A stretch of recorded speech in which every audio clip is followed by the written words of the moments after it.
Damn.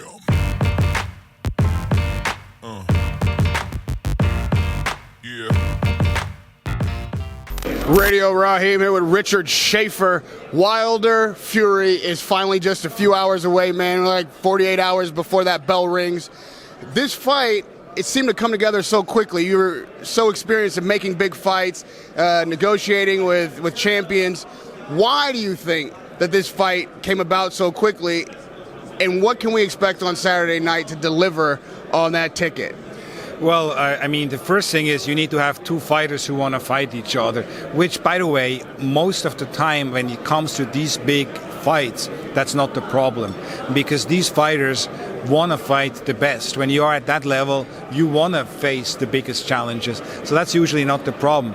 But then you have the people around the fighters. And when you have an ultimate professional like Frank Warren, who's been in that business for so long and knows how to get the deal done, and you have on the other hand a Shelley Finkel and an Al Heyman, who have been in this business for so long, with Shelley having guided the careers of Mike Tyson and Klitschko and the Klitschkos and Deontay Wilder and so many other great champions. You have two pros. And when two pros work together, you know, shit happens. But when you have sometimes somebody who maybe isn't as experienced, hasn't been involved in boxing for that long, hasn't really put together fights of that caliber or so on, then you start seeing problems, or problems are being created and fights don't happen.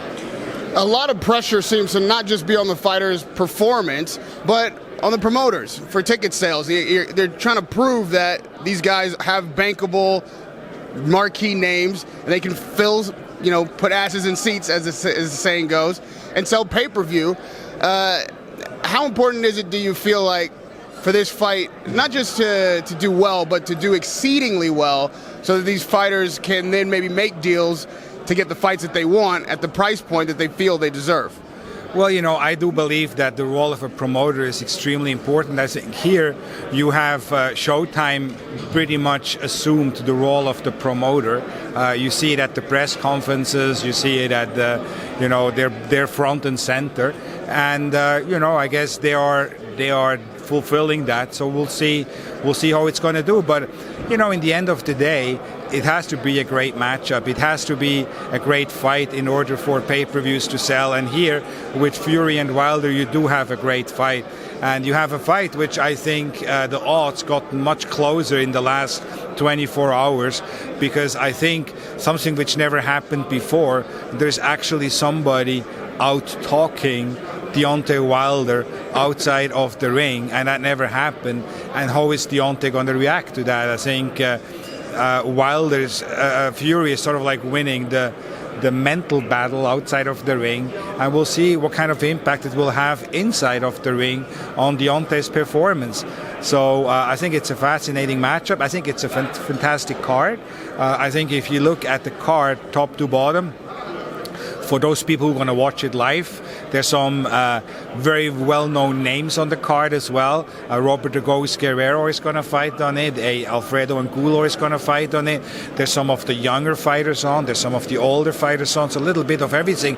But then for those who can't be live at the Staples Center and who are purchasing the pay-per-view, you're going to have, when it comes to heavyweight boxing, the best card ever. End of story. You're going to see Joe Joyce, we just saw him, the Olympic silver medalist from England, who is quickly becoming a major attraction. With only 6 fights, he's willing to take on anyone. He's fighting a guy with 23 wins, 2 losses, Joe Hanks, and 15 knockouts, a big puncher as well. Great matchup. And then you have the always entertaining, always dangerous Luis Ortiz on the card as well.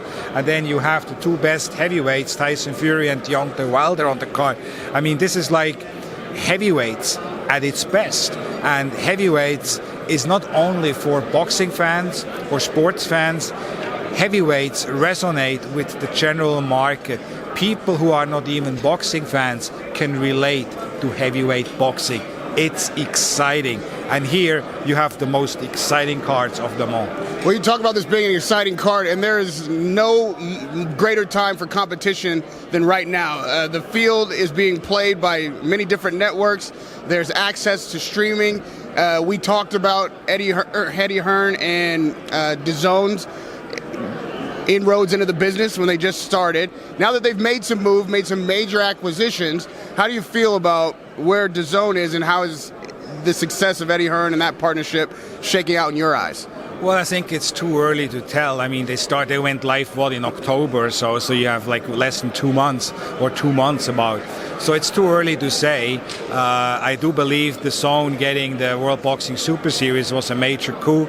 I've never seen boxing with a production value and easy to follow tournament style format like the World Boxing Super Series is offering, and the DAZN does showcase the World Boxing Super Series here in the US for the Ali Trophy, including the finals, who will be winning that Ali Trophy. As it relates to Eddie, and the other thing, time will tell. It was announced with a big, with a lot of drums and bells and whistles. All these fighters were going to get signed. He hasn't really been able to sign any of them. And only time will tell, and the same is with Canelo. Only time will tell. Is the DAZN going to get the kind of boost they expect from having Canelo fighting on the streaming service? I don't know. I mean, we'll have to see. My experience is people watch great matchups, and if you have a great matchup, two A sides fighting each other, people will watch and people will find it. And if you have an A side against the B or C side, people don't care. People won't watch no matter where it's shown. If it's on a streaming service or on TV or whatever, the numbers reflect that. So I think the key to success is to make sure that the quality level of the matchups is what people want to watch. And if they have quality control as it relates to the content they acquire or they get from the promoters they work with, then I think the DAZN will be doing well. There's a big debate as to whether or not television is quickly becoming a thing of the past, and maybe streaming is the future, and pay-per-view fights like this are a little bit too expensive and too taxing on the fans. And even Top Rank initially promised free fights on ESPN. They did go to a pay streaming service like for ESPN Plus, but essentially big paydays like this, big single night checks you gotta write, are quickly becoming a fleeting thing. Is that how you feel about the trend, or are they incorrect about what's happening in the sport? Well, I tell you, that couldn't be further from the truth. Today, more so than ever, people are willing to pay a premium for premium content. People don't want to pay anything for shit. Nobody wants to pay for shit, let alone spend time watching shit. I mean, you have better stuff to do, right? So people are willing to pay if it's something they want to see. So if you put on a pay-per-view, you better darn make sure that it's something people want to see, because otherwise nobody's going to buy it. But pay-per-view as a delivery platform, I think, is going to get much more important, and you can mark my words here. You're going to see it's going to be getting much more important going forward. We've seen a few months ago a music pay-per-view, which was a great success, did like 800,000 homes.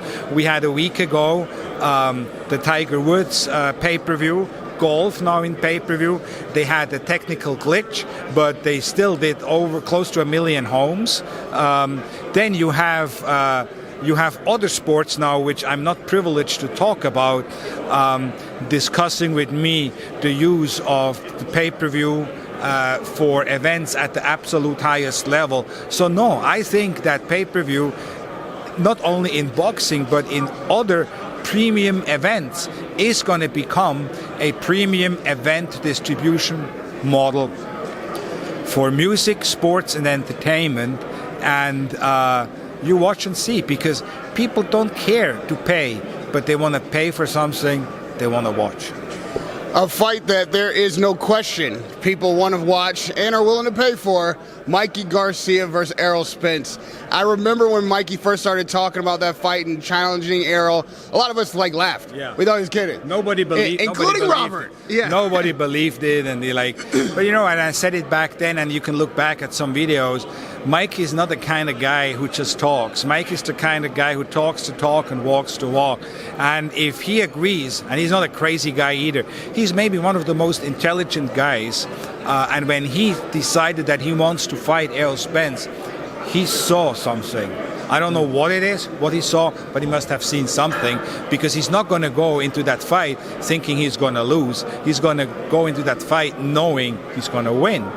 And so I think it's a fascinating matchup. We've seen in the past, most recently, De La Hoya and Pacquiao, big guy, small guy. Usually everybody picks the big guy, like it was the case with Oscar. People thought it was crazy. But sometimes, the little guy does win. And Errol Spence is a fighter at his prime.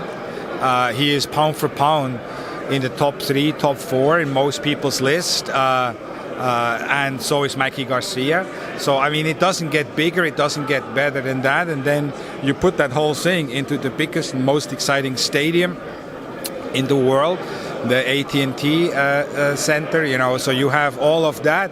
And then you have another important factor, which sort of has not really been talked about. You have a network, Channel 11, Fox, distributing the pay-per-view. Never happened. Imagine with the eyeballs they have, with the reach they have, for a network TV to pull their muscle, promotional muscle, and platforms behind the pay-per-view that will elevate pay-per-view to never before seen levels. No question about it. Short of the heavyweight division, there are a lot of stars in the welterweight division. I'd say it's probably the most impacted division in the sport with talent. In 2019, do you think that there's one particular fighter, in your estimation, that pulls ahead, that pulls out of the pack, that dominates at 47 in the way that maybe a Mayweather or a Pacquiao has in the past, that can define that division? There's so many. Look, Showtime, Sean Porter, Keith Thurman coming back, Danny Garcia, Errol Spence. They're all guys. These are all winners. It could be any one of them. But then I have to tell you, I think that 2019 could be Manny Pacquiao's year again. And I was very impressed the way he fought against Lucas Matisse, the way he won, the way he moved in the ring. It reminded me in many ways about a young Manny Pacquiao. And there was a lot of distractions outside outside of the ring. There were a lot of bricks on his shoulders weighing him down. And I think what he's been able to do now is, piece by piece, get the gum off his fingers and load those bricks off his shoulders so he can breathe again. He has a clear path, and I think the best is yet to come. So I wouldn't be surprised if 2019 is going to be the year of the Pac-Man again. Radio Rahim with Richard Schaefer giving us predictions for 2019, year of the Pac-Man. It just might be. We definitely have a lot of great fights to look forward to. Thank you for the time. Good to see you, man. Radio Rahim with Richard Schaefer.